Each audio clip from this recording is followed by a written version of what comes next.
Hello, I am Gladdy from Heart Take the Wheel, and I am a brand and business photographer, and a lot of my work revolves around products. So I am going to, for this episode of 3 for Thursday, I'm going to show you 3 ways I would photograph this candle if it were my product, or maybe if I were hired to shoot it. If this is all I had to work with. So this might inspire you guys if you're creating your own product photography from the comfort of your workstation or your desk. I am shooting in front of a window though, but I will let you know that it's not the optimal time to shoot in front of this window. So this is an east-facing window, which means the morning light is best, and we're already into the afternoon. So that means that this is actually non-optimal time, so gives me a disadvantage, which shows you how I would still work with this light if I had to. Now I will preface this by saying that when I am hired to shoot, I actually work in the studio, which is behind the camera, with better lighting, bigger windows, and artificial strobes and stuff in case, because that's what I do for a living, right? But I wanted to show you 3 ways I would do it if this is where I had to do it, right? If this were my situation, here's, if this were my product and this were my situation, I'm going to give you 3 ways to shoot this product here. Okay. So first off, we have to clean up the desk a little bit, right? Clean up our workstation. We have a fairly clean space here, and we have our product. So, of course, that's a great, starting point. It's a very plain shot of the product. So we'll just take the lid off. I can't tell you how amazing this candle smells. Shout out to the shop owner who actually sells this candle, which is Signature Scents here in southern Utah. So it's where you actually go and you mix your own candle. It's pretty freaking cool.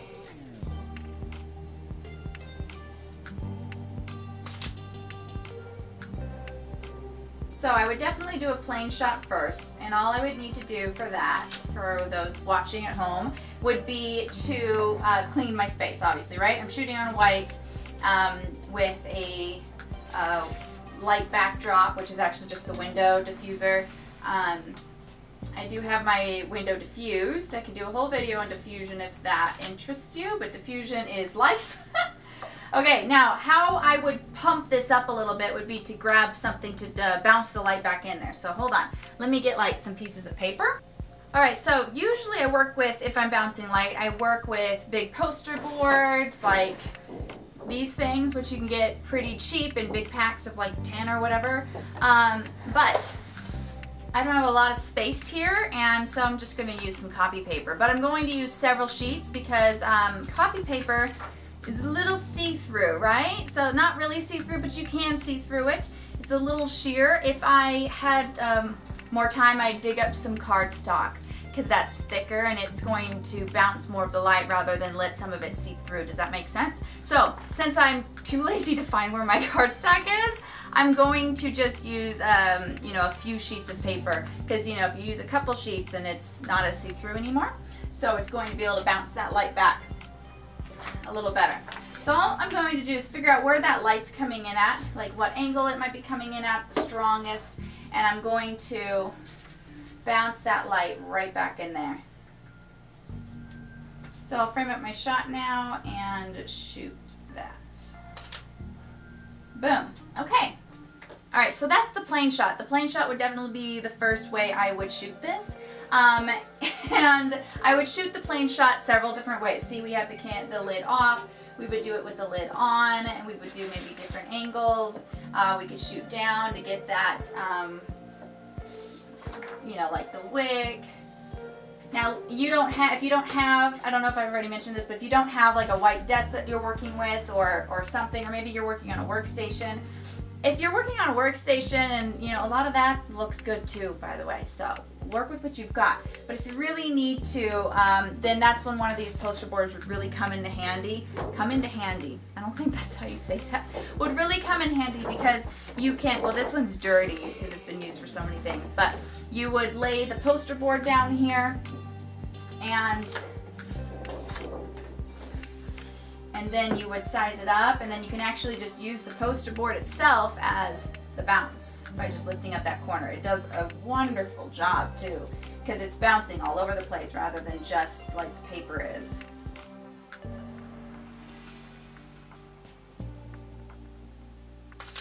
So what I would want to do now would be to consider maybe who their target audience is, or who my target audience is if this is my product, right? So let me make up a scenario that I am targeting.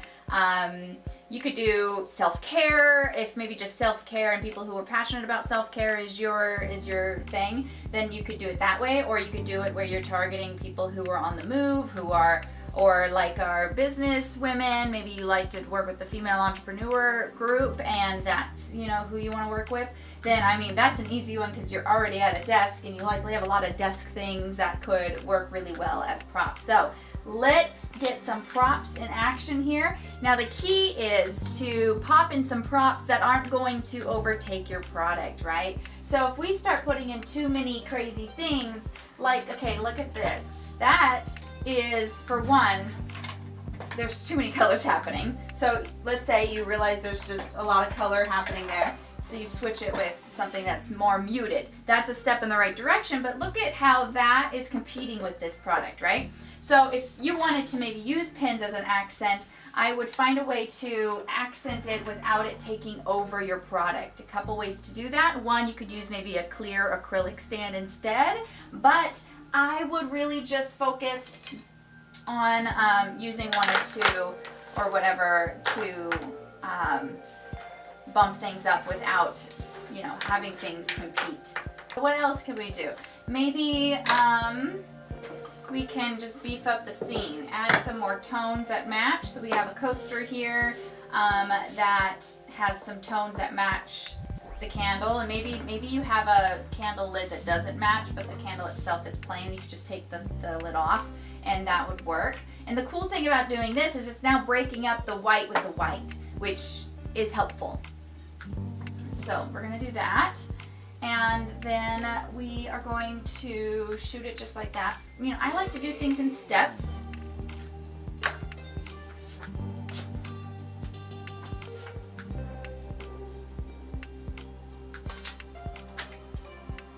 Okay, I like that. So I would have beefed it up with just one little prop. Now, if I want to take things to the next level, let's find something that could be a Flatlay. So that would be shot number 2. I just wanted to add one little prop, and one little prop is sometimes enough to really amp things up. So there's definitely a difference between the plain shot versus the one with the coaster. I know it's a small difference, but those small differences make big deal. So, make big deal. English is great. Okay, so now I have some quote cards here. Let's find one that I love. That one's a great one. So here's what I'm doing for this one. I'm trying to find one that would be a great for a Flatlay, because it's good to have variety, and the Flatlay would be a great way to get some variety in what we're shooting. Okay, so Flatlay. Put my options over here to the side.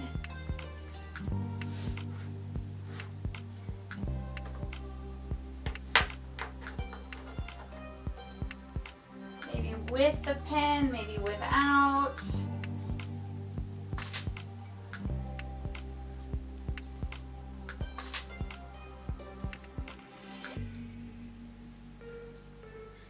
I need to get a little higher. Okay.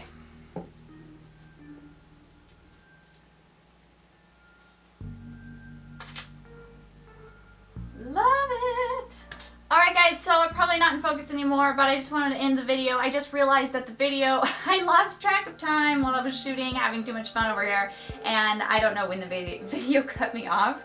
So if it's in a really awkward place, I might have to go back and record some stuff, but if it's okay, then I'll work with what I got. But I just wanted to end the video by letting you know I will overlay here at the end the 3 different ways that I would shoot this product if this were my product and this is what I had to work with. This lighting, this you know, desk area. So yeah, and I want to make sure you guys know I don't have this giant window over here. I do have a giant window over there, but that's not what I'm working with. This window